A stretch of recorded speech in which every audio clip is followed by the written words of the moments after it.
Hello students, कैसे हो आप सब लोग। उम्मीद करती हूँ आप सभी लोग स्वस्थ होंगे और घर पर सुरक्षित होंगे। तो मैं डॉक्टर प्रेरणा मंध्यान फिर से आप सबका स्वागत करती हूँ। और आज जो हम टॉपिक डिस्कस करने वाले हैं वो टॉपिक है असेसमेंट फॉर लर्निंग। ये टॉपिक न केवल आपके सीटेट एग्जामिनेशन के लिए इम्पॉर्टेंट है बल्कि ये बीएड के विद्यार्थियों के लिए भी बहुत इम्पॉर्टेंट है, क्योंकि ये पेपर बीएड के थर्ड सेमेस्टर में या सेकेंड ईयर में कंपलसरी रूप से पढ़ाया जाता है। इसके अलावा ये एक प्रैक्टिकल पेपर है। जो भी लोग टीचर बनना चाहते हैं उनको अपने जीवन में बीइंग एज अ प्रोफेशनल इस पेपर का बहुत यूज़ करना होगा। तो इस वीडियो को भी हम 3 सीरीज में बांटेंगे, जिसमें हम मेजरमेंट, असेसमेंट और इवैल्यूएशन इन तीनों के बारे में जानेंगे और हर कॉन्सेप्ट को अच्छे से समझने की कोशिश करेंगे।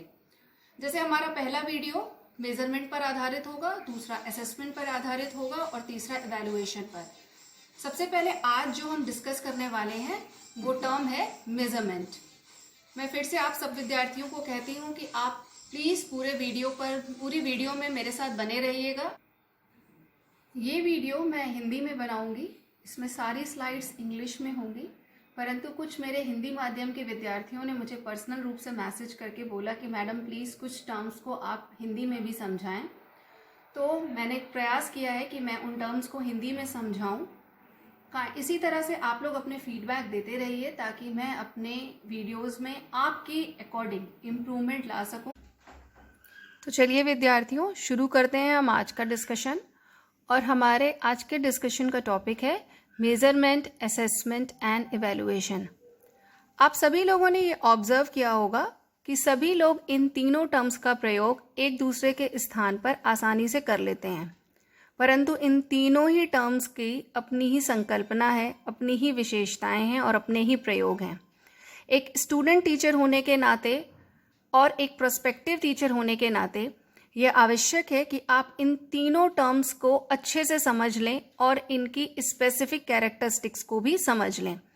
तो आज हम जिस टर्म को जानने वाले हैं या जिस कॉन्सेप्ट को समझने वाले हैं वो है मेजरमेंट अर्थात मापन। मेजरमेंट अर्थात मापन का प्रयोग आपने अपने दैनिक जीवन में अवश्य ही देखा होगा। कपड़ा बेचने वाला कपड़े को नापता है, दूध बेचने वाला दूध को नापता है, सब्जी बेचने वाला सब्जी को और फल बेचने वाला फलों को तौल कर बेचता है। पर इन सभी के मापने का साधन अलग अलग होता है। कोई लीटर में मापता है, कोई किलोग्राम में मापता है, तो कोई मीटर में मापता है। परंतु एक आवश्यक बात आप नोटिस करेंगे कि इन सभी को नापने का एक स्टैंडर्ड मेजरमेंट होता है, एक प्रमाणिक मापन का साधन होता है जिसके आधार पर इनको मापा जाता है। परंतु प्रामाणिक साधनों के अलावा भी मापन किया जा सकता है, जैसे साक्षात्कार के आधार पर विद्यार्थियों को प्रथम, द्वितीय एवं तृतीय स्थान देना, व्यक्तित्व के कुछ गुणों के आधार पर विद्यार्थियों को कुछ समूहों में बांट देना। इन सभी के लिए कोई प्रामाणिक साधन का प्रयोग नहीं किया जाता, परंतु इनको भी मापा जा सकता है। आइए जानते हैं कि मेजरमेंट क्या होता है।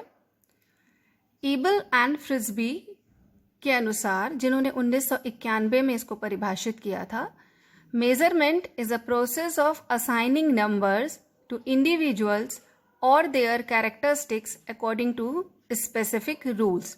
अर्थात मापन एक प्रक्रिया है जिसमें व्यक्तियों को या उनके गुणों को कुछ विशिष्ट नियमों के आधार पर अंक प्रदान किया जाता है। जैसा कि मैंने अभी आपको इससे पहले भी बताया था कि अगर किसी व्यक्ति में कोई गुण है, उसके गुण को 1, 2 या 3 अंक प्रदान कर देना। जैसे कोई व्यक्ति बहुत अच्छा बोलता है तो उसकी कम्युनिकेशन स्किल को कोई ग्रेड प्रदान कर देना, या किसी परीक्षा में, किसी टेस्ट में जो भी उनके नंबर आते हैं उनको अंक प्रदान किया जाता है। तो इस तरह हम कह सकते हैं कि मापन वो प्रक्रिया है जिसमें व्यक्तियों के गुणों को या उनकी विशेषताओं को कुछ विशिष्ट नियमों के आधार पर अंक प्रदान किया जाता है। एक और डेफिनेशन देख लेते हैं मापन की। जो कि गे ने 1991 में दी थी। गे के अनुसार what is measurement? A process of quantifying the degree to which someone or something persists a given trait is that quality, characteristics और feature।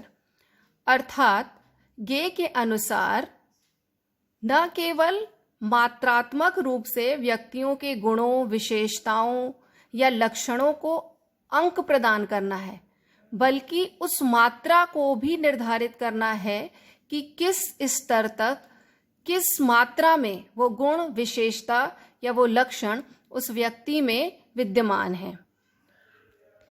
दोनों ही परिभाषाओं को विश्लेषण करने के बाद हम मापन की कुछ विशिष्ट विशेषताओं पर कंक्लूड करते हैं। जैसे मापन की कुछ विशिष्ट विशेषताएं होती हैं। जैसे पहली विशेषता होती है, it assigns a numerical to quantify certain aspects of human and non human beings. अर्थात ये मानव तथा अमानव दोनों ही को कुछ मात्रात्मक रूप से अंक प्रदान करता है। It is numerical description of objects, traits, attributes, characteristics और बिहेवियर। जैसा कि गे ने भी कहा था और ईबिल और फ्रिस्बी ने भी कहा था कि ये किसी भी वस्तु के गुणों को या व्यक्ति के गुणों को, विशेषताओं को, लक्षणों को और व्यवहार को आंकिक रूप से व्याख्यायित करता है। तीसरी इसकी विशेषता है, it is not an end in itself but definitely a means to evaluate the abilities of a person in education and other fields as well.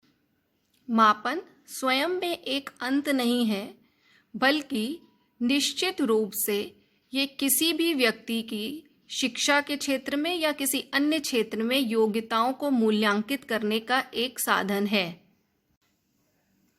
विद्यार्थियों की विभिन्न विशेषताओं और गुणों के साथ डील करने में मापन तथा आकलन की प्रकृति परिवर्तित हो सकती है। आइए अब जानते हैं कि स्केल्स ऑफ मेजरमेंट्स क्या हैं, अर्थात मापन करने के विभिन्न स्तर क्या हैं। तो सबसे पहले हम ये जान लेते हैं कि स्केल क्या होती है, फिर हम ये जानेंगे कि मापन के स्तर या स्केल्स कौन कौन से होते हैं। सैटलर 1992 के अनुसार a scale is a system or scheme for assigning values or scores to the characteristics being measured.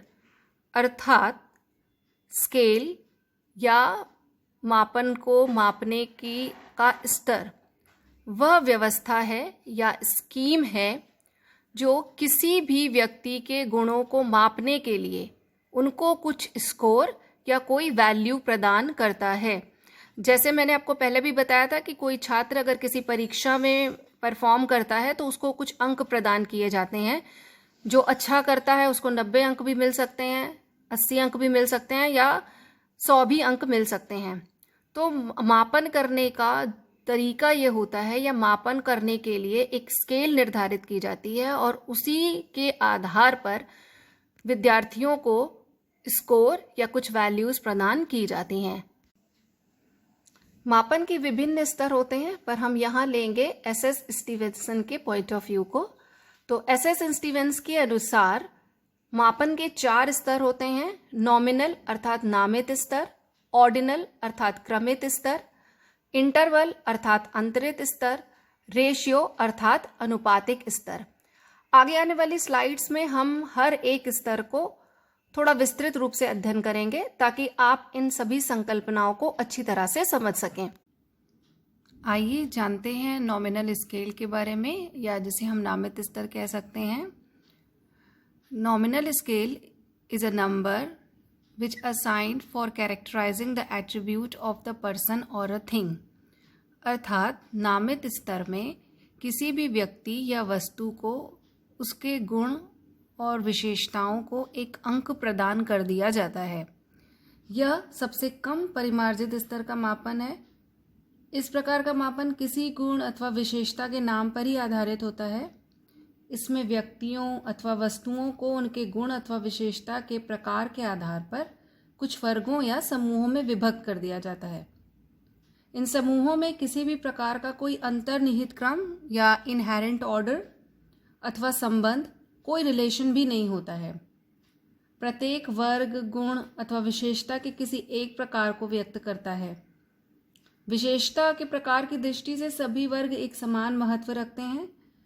गुण के विभिन्न प्रकारों को कोई नाम, शब्द, अक्षर, अंक या कोई भी संकेत प्रदान कर दिया जाता है। जैसे एग्जाम्पल के तौर पर हम कह सकते हैं कि नागरिकों को ग्रामीण, रूरल तथा शहरी, अर्बन में बांट देना। सब्जेक्ट्स के बेस पे स्टूडेंट्स को art, science, commerce, law, engineering, medicine आदि ग्रुपों में बांट देना। जेंडर के बेस पर बच्चों को लड़के और लड़कियों में बांट देना। कुछ इसी तरह के उदाहरण हैं। Secondly, it is purely an individual matter, अर्थात ये व्यक्तिगत आधारित मापन है। इसमें व्यक्ति के स्वयं के विचार ज़्यादा महत्व रखते हैं। अर्थात जैसे कहने का मतलब यह है कि आपने जेंडर के आधार पर जैसे लड़के और लड़कियों को बांट दिया, तो आप लड़के को 1 और लड़की को 2 नंबर दे सकते हैं, या फिर लड़की को 1, लड़के को 2 नंबर दे सकते हैं, या 0-1 भी दे सकते हैं। तो ये पूर्णतः आपके ऊपर निर्भर करता है। It caters no order to define the attributes as high, low, more, less, big, small, superior, inferior, etcetera. अर्थात इसमें आप जिस भी गुण या विशेषता के आधार पर कोई अंक प्रदान कर रहे हैं, उसमें आप ये नहीं कह सकते कि कौन सा हाई है, कौन सा लो है, कौन मोर है, कौन लेस है, which one is big and other is small, which is superior, inferior. जैसे आपने अगर नागरिकों को ग्रामीण तथा शहरी 2 ग्रुप्स में बांटा है, तो आप ये नहीं कह सकते कि कौन सुपीरियर है, कौन इन्फीरियर है। एक और विशेषता नामित स्तर की है कि these numbers could not be added, subtracted, ranked or manipulated statistically. अर्थात इनमें जो अंक प्रदान किया जाता है उनके साथ कोई भी गणितीय संक्रिया नहीं की जा सकती। न तो आप उन्हें जोड़ सकते हैं, न घटा सकते हैं, ना ही रैंक दे सकते हैं, और ना ही सांख्यिकीय रूप से कोई कैलकुलेशन कर सकते हैं। जैसे अभी हमने आपको बताया था कि आप नागरिकों को ग्रामीण और शहरी आधार पर बांट सकते हैं, तो आप उनके साथ क्या उनको जोड़ेंगे या घटाएंगे या उनको रैंक देंगे, ये संभव ही नहीं है। इसीलिए कहा जाता है कि नामित स्तर का मापन सबसे कम परिमार्जित स्तर का मापन होता है। मापन का दूसरा स्तर है क्रमित मापन। It is synonymous to ranking or grading. यह क्रम प्रदान करना या ग्रेड प्रदान करने का पर्यायवाची है। It includes all the characteristics of a nominal scale and provides an order to the measurement. इसमें नामित स्तर की सभी विशेषताएं होती हैं, परंतु उसमें की विशेषता यह होती है कि ये मापन को एक क्रम प्रदान करता है। इस प्रकार के मापन में व्यक्तियों अथवा वस्तुओं को उनके किसी गुण की मात्रा के आधार पर कुछ ऐसे वर्गों में विभक्त कर दिया जाता है जिनमें एक स्पष्ट अंतर्निहित क्रम यानी कि इनहेरेंट ऑर्डर निहित होता है। जैसा कि हमने आपको पहले बताया था कि नामित स्तर में कोई भी इनहेरेंट ऑर्डर नहीं होता है, पर ऑर्डिनल स्केल में ये इनहेरेंट ऑर्डर होता है। इन वर्गों में से प्रत्येक को कोई नाम, शब्द, अक्षर या कोई प्रतीक या कोई अंक प्रदान कर दिया जाता है। जैसे एग्जाम्पल के तौर पर हम देख सकते हैं कि छात्रों को उनकी योग्यता के आधार पर श्रेष्ठ, गुड, औसत, एवरेज व कमज़ोर, इन्फीरियर छात्रों के 3 वर्गों में बांटा जा सकता है। आप इस एग्जाम्पल में देख सकते हैं कि तीनों ही ग्रुप्स में एक इनहेरेंट ऑर्डर है। जो फर्स्ट ग्रुप है यानी कि गुड, वो एवरेज से बेटर है, और सेकंड ग्रुप एवरेज जो है वो बेटर है इन्फीरियर वाले स्टूडेंट से। इस मापन की एक विशेषता को आप लोग और ज़रूर जान लीजिए कि इस मापन में जो अंतर्निहित क्रम होता है, उस क्रम में जो अंतर है वो बराबर हो, ये आवश्यक नहीं है। नामित मापन की तरह ही इसमें भी कोई गणितीय संक्रिया नहीं की जा सकती। नामित मापन में जैसे गिना जा सकता है, वैसे ही क्रमित स्तर में भी केवल गिना जा सकता है, गिनती की जा सकती है, परंतु कोई भी एडिशन, सब्ट्रैक्शन इस तरह का कोई भी काम नहीं किया जा सकता, कोई भी गणितीय संक्रिया नहीं की जा सकती, परंतु इसमें परसेंटाइल रैंक, एज एक्विवेलेंस और ग्रेड किया जा सकता है। अर्थात समूहों को व्यक्त करने के लिए कोई भी शब्दों, अक्षरों, प्रतीकों या अंकों को प्रदान तो किया जा सकता है, परंतु उनके साथ कोई गणितीय संक्रिया नहीं की जाएगी। परंतु जैसा कि अभी हमने आपको बताया, इसमें परसेंटाइल रैंक या ग्रेडिंग की जा सकती है, अर्थात इनको बढ़ते हुए क्रम में या घटते हुए क्रम में रखा जा सकता है। मापन का तीसरा स्तर होता है इंटरवल स्केल, क्या जिसे हम कह सकते हैं कि अंतरित मापन। यह मापन पहले बताए गए दोनों मापन के स्तरों यानी कि नामित स्तर और क्रमित स्तर से अधिक परिमार्जित होता है। अंतरित मापन गुण की मात्रा अथवा परिमाण पर आधारित होता है। इस प्रकार के मापन में व्यक्तियों अथवा वस्तुओं में विद्यमान गुण की मात्रा को इस प्रकार की इकाइयों के द्वारा व्यक्त किया जाता है कि किन्हीं दो इकाइयों में यानी कि 2 यूनिट्स में अंतर बिल्कुल बराबर होता है। जैसे मान लीजिए एक एग्जाम्पल हम दे सकते हैं कि किसी स्टूडेंट को मैथ्स के एग्ज़ाम में 35 नंबर मिला है और दूसरे को 36 मिला है, वहीं तीसरे स्टूडेंट को 48 नंबर मिला है और चौथे स्टूडेंट को 49 नंबर मिला है। तो जो डिफरेंस 35 और 36 के बीच में है वही डिफरेंस 48 और 49 के बीच में भी होगा।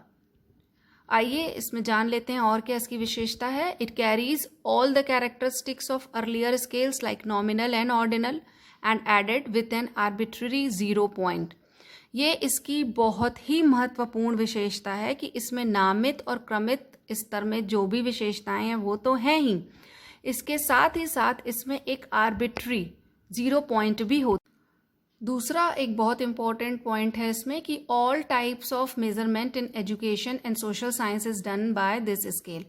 आप शिक्षा से जुड़े हुए विद्यार्थी हैं, इसलिए ये पॉइंट आपके लिए बहुत इंपॉर्टेंट है कि जितने भी टाइप के मेजरमेंट होते हैं एजुकेशन की फील्ड में या सोशल साइंस की फील्ड में, वो इंटरवल स्केल पर ही आधारित होते हैं। ये मान लिया जाता है कि विद्यार्थी शून्य स्तर पर नहीं है, यानी उसमें एब्सोल्यूट 0 या ट्रू 0 की कोई भी संकल्पना नहीं है। आर्बिट्री 0 पॉइंट का मतलब यहाँ पर होता है कि आभासी 0, अर्थात मान लीजिए कि कोई एक गणित की टेस्ट होती है जिसमें किसी विद्यार्थी को 0 अंक मिलता है क्योंकि वो कोई क्वेश्चन उस समय सॉल्व नहीं कर पाया, परंतु इसका अर्थ ये बिल्कुल भी नहीं होगा कि उस स्टूडेंट को मैथ्स आती ही नहीं है। इसका मतलब सिर्फ इतना होगा कि वो टेस्ट में जो भी क्वेश्चंस दिए गए थे उन क्वेश्चंस को हल करने में वो समर्थ नहीं है, मतलब वो उन क्वेश्चंस को हल नहीं कर पाता है। अगर उसको कोई और क्वेश्चन दिए जाते तो शायद वो हल कर लेता। कहने का मतलब ये है कि यहाँ पे 0 जो होता है वो आभासी होता है। 0 का मतलब 0 नहीं होता। 0 का मतलब सिर्फ इतना होता है कि जो भी परीक्षा ली गई है, जिस भी स्तर पर उसकी गणना की जा रही है, उस परीक्षा में जो आए हुए सवाल हैं शायद वो उनको करने में अभी समर्थ नहीं है। अगर उसे किसी भी परीक्षा में कुछ और प्रश्न दिए जाते तो वो शायद उनको करने में संभव होता। इस स्तर के मापन में क्योंकि परम शून्य, जिसको आप एब्सोल्यूट 0 या ट्रू 0 कह सकते हो, ऐसा कोई भी गुण विहीनता को व्यक्त करने वाला कोई भी बिंदु नहीं होता है। इसी कारण इस स्तर के मापन से जो भी हमें रिजल्ट्स मिलते हैं वो रिलेटिव तो होते हैं परंतु एब्सोल्यूट नहीं होते हैं। मतलब आप रिलेटिवली कह सकते हो कि mister A is better than mister B, पर आप ये नहीं कह पाओगे कि मिस्टर ए को कितना आता है या मिस्टर बी को कितना आता है। Basic mathematical operations can be used for manipulation which was not possible in previous 2 scales. आप अंतरित स्तर पर जो बेसिक आपकी गणितीय संक्रियाएं हैं वो कर सकते हैं मैनिपुलेशन के लिए, जो कि अभी तक आप नामित और क्रमित स्तर पर नहीं कर रहे थे, जैसे कि एडिशन, सब्ट्रैक्शन वगैरह आप कर सकते हैं इस स्तर पर डिवीज़न और मल्टीप्लिकेशन अभी भी आप नहीं कर सकते हैं। Most statistical formulas can be applied on such measurement. इस तरह के मापन में अधिकतर जितने भी सांख्यिकी फॉर्मूले हैं वो यूज़ किए जा सकते हैं। मापन का चौथा और अंतिम स्तर है रेशियो स्केल अर्थात आनुपातिक स्तर। It is called the highest scale in measurement. इस मापन को या इस स्केल को मापन का सबसे अधिक परिमार्जित स्तर का कहा जाता है। It carries all the characteristics of earlier discussed scales with a true और एब्सोल्यूट 0 पॉइंट। इस स्केल में आप नामित, क्रमित और अंतरित स्तर की विशेषताओं को यूज़ कर सकते हैं। और सबसे इम्पॉर्टेंट बात, इस स्तर में अब आपको ट्रू और एब्सोल्यूट 0 अर्थात एब्सेंस ऑफ ट्रेट या जैसे गुण विहीनता जैसे इस गुण विहीनता की स्थिति को भी प्राप्त किया जा सकता है। परम शून्य या जिसको आप कह रहे हैं एब्सोल्यूट 0 या ट्रू 0, ये वो स्थिति होती है जिस पर कोई गुण पूर्ण रूपेण अस्तित्व विहीन हो जाता है। जैसे कि लंबाई, भार या दूरी का मापन अनुपातिक मापन है, क्योंकि लंबाई, भार या दूरी के पूर्ण रूपेण अस्तित्वहीन होने की कल्पना की जा सकती है। अब अनुपातिक मापन की एक और इम्पॉर्टेंट कैरेक्टरिस्टिक्स होती है कि इससे जो भी आप मेजरमेंट पाएंगे, जो आउटपुट पाएंगे, उसको आप कंपेयर कर सकते हैं। इसमें तुलनीयता का गुण होता है। अनुपातिक मापन द्वारा प्रयुक्त मापन परिणामों को अनुपात के रूप में व्यक्त कर सकते हैं, जबकि अंतरित मापन द्वारा प्राप्त परिणाम गुण के परिमाण को अनुपातिक के रूप में व्यक्त करने में असमर्थ होते हैं। जैसे आप कह सकते हैं कि 60 किलोग्राम वाला व्यक्ति 30 किलोग्राम भार वाले व्यक्ति का 2 गुना है, परंतु आप ये कभी नहीं कह सकते कि 140 बुद्धि लब्धि वाला IQ वाला स्टूडेंट 70 बुद्धि लब्धि यानी 70 IQ वाले व्यक्ति से 2 गुना बुद्धिमान है, because it is illogical. Illogical इस सेंस में है कि 30 ग्राम वाले 2 व्यक्ति मिलकर 60 किलोग्राम वाले व्यक्ति के समान हो सकते हैं, पर 70 बुद्धि लब्धि वाले 2 व्यक्ति 140 बुद्धि लब्धि वाले व्यक्ति के समान नहीं हो सकते। नेक्स्ट पॉइंट है, all type of measurement in physical sciences such as maths and physics etc. are done by this scale। भौतिक विज्ञान जैसे कि मैथ्स और फिजिक्स में जितनी भी मेजरमेंट होते हैं वो इसी स्केल पर होते हैं। क्यों? क्योंकि इसमें एब्सोल्यूट 0 का कॉन्सेप्ट इंक्लूडेड है। All mathematical and statistical operations are possible here as it has a true 0 point। मैंने आपको जैसे पहले ही बताया कि ये सबसे अधिक परिमार्जित स्तर का मापन है, इसलिए इसमें सभी गणितीय और सांख्यिकीय संक्रियाएं की जा सकती हैं। क्यों की जा सकती हैं? क्योंकि इसमें ट्रू 0 पॉइंट प्रेजेंट है। मुझे लगता है अभी तक मैंने आपको जितना भी समझाया है वो समझ में आ गया होगा। तो ये एक टेबल है जिस टेबल में हमने आपको विभिन्न स्तरों को, मापन के विभिन्न स्तरों में डिफरेंस बताया है। जैसे पहले व्हाट इज़ इट, किस आधार पर, जो आधार हैं उनके आधार पर क्या उनके एग्जाम्पल हैं और क्या उनके साथ पॉसिबल ऑपरेशन किया जा सकता है। पॉसिबल ऑपरेशन कहने का मतलब है कौन सी गणितीय संक्रियाएं या सांख्यिकीय संक्रियाएं इनके साथ की जा सकती हैं, किस स्तर पर। मैंने आपको बता ही दिया था कि नॉमिनल क्या है, ऑर्डिनल क्या है, इंटरवल क्या है, रेशियो क्या है। एक हिसाब से ये एक क्विक कंक्लूजन है उन सारे स्तरों का, ताकि आप खुद को एसेस कर सकें और ये जान सकें कि आपको इसमें से कितनी बातें समझ में आई हैं। एक क्विक कंक्लूजन ले लेते हैं।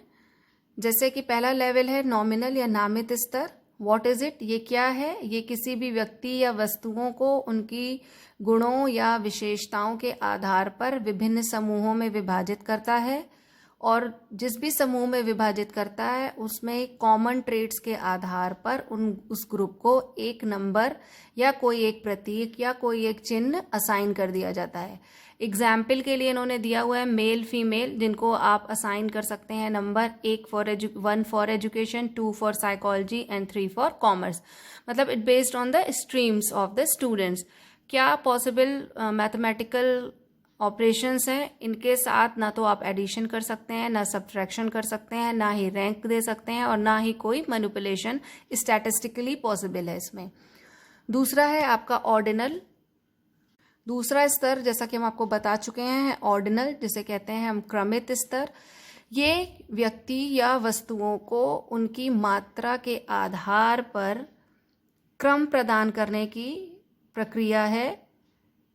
इसका एग्जाम्पल दिया हुआ है, लर्नर्स को उनकी हाइट के अकॉर्डिंग टॉल से लेके शॉर्टेस्ट तक रैंक दे देना। और मैथमेटिकल ऑपरेशंस की जहाँ तक बात है तो इसमें ग्रेडिंग की जा सकती है, एज एक्विवेलेंस या परसेंटाइल रैंक की पॉसिबिलिटी। तीसरा स्तर है आपका इंटरवल स्केल या अंतरित स्तर। इसमें क्या किया जाता है, इसमें व्यक्तियों या वस्तुओं को इक्वल यूनिट्स के बेस पर, स्केल की इक्वल यूनिट्स के बेस पर रैंक किया जा सकता है। Different achievement scores, performance scores, IQ scores etcetera इसके एग्जाम्पल हैं। बेसिक मैथमेटिकल ऑपरेशंस इनकी मैनिपुलेशन के लिए की जा सकती है, यानी कि एडिशन सब्ट्रैक्शन किया जा सकता है। मोस्ट स्टैटिस्टिकल फॉर्मूलाज इस पर अप्लाई किए जा सकते हैं। सबसे इम्पॉर्टेंट बात है इंटरवल स्केल की, जितने भी एजुकेशन या सोशल साइंस में कैलकुलेशंस होती हैं या मेजरमेंट होता है वो इंटरवल स्केल पर ही होता है। चौथा स्तर है आपका रेशियो या अनुपातिक स्तर। इसमें सारी क्वालिटीज़ रहती हैं, नामित स्तर की, क्रमित स्तर की और अंतरित स्तर की भी। जैसा कि अंतरित स्तर में एब्सोल्यूट 0 पॉइंट नहीं होता है, इस रेशियो स्केल में आप देखेंगे कि इसमें एब्सोल्यूट 0 पॉइंट पाया जाता है। जितने भी हाइट, वेट या स्पीड या डिस्टेंस के मेजरमेंट हैं वो इसी के अंतर्गत आते हैं। इस स्तर पर सारी मैथमेटिकल और स्टैटिस्टिकल ऑपरेशंस किए जा सकते हैं। क्यों किए जा सकते हैं? क्योंकि इसमें ट्रू 0 पॉइंट एग्जिस्ट करता है। सो डियर स्टूडेंट्स, मुझे लगता है कि आपको मापन की संकल्पना समझ में आ गई होगी। मैंने अपने हिंदी मीडियम के विद्यार्थियों के कहने पर, उन्होंने मुझे पर्सनल मैसेज करके बोला था कि मैम कुछ वीडियोस आप हिंदी में भी बनाइए, तो मैंने उनके कहने पे ये वीडियो हिंदी में बनाया है। पर इससे इंग्लिश मीडियम के स्टूडेंट्स को कोई नुकसान नहीं होगा, क्योंकि इसमें सारी स्लाइड्स इंग्लिश में बनाई गई हैं। फिर भी किसी भी माध्यम के विद्यार्थी को अगर कोई भी समस्या है या उसे कोई भी क्वेरी है या वो कोई फीडबैक देना चाहता है तो प्लीज़ इसके कमेंट सेक्शन में, इस वीडियो के कमेंट सेक्शन में आप अपना कमेंट दीजिए, अपना फीडबैक दीजिए और मुझे बताइए कि आपको ये वीडियो कैसा लगा, क्या बातें समझ में आई कि क्या समझ में नहीं आया। आज हमने इस वीडियो में ये जाना कि मेज़रमेंट क्या होता है, मेज़रमेंट की 2 डेफिनेशन, ईबल और फ्रिस्बी की और गे की डेफिनेशन को जाना। फिर हमने ये जाना कि स्केल क्या होती है। फिर मेज़रमेंट की 4 स्केल्स के बारे में जाना, nominal scale, ordinal scale, interval scale और रेशियो स्केल। उनकी सारी कैरेक्टरिस्टिक्स को भी जाना। आई थिंक ये वीडियो आपको बहुत हेल्प करेगा, न केवल सीटेट एग्ज़ाम के लिए बल्कि आपके बीएड एग्ज़ाम में भी ये आपको हेल्प करेगा। So students, thank you so much for listening me and best of luck for your exams.